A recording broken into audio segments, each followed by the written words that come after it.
Quelle est la typologie qui peut représenter un grand tribunal? Est-ce qu'on peut faire un cube, un volume très compact? Ou sinon, ce serait une tour.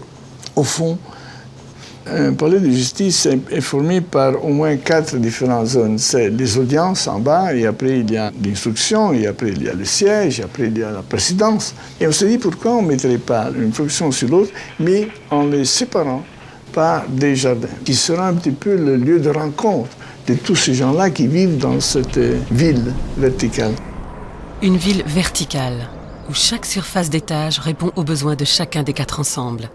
Une ville verticale, où la circulation est aisée et rapide, où les habitants se retrouvent et échangent sur près d'1 hectare de jardins suspendus qui surplombent Paris. Ce bâtiment, est-ce qu'il serait placé comme ça? Ça serait une barrière trop forte vis-à-vis du parc. Et alors, peu à peu, on a pensé que c'était celle-là la position correcte. C'est celle de l'axe sud-nord. Posé comme un trait d'union entre Paris et sa banlieue, c'est un acte fort du Grand Paris.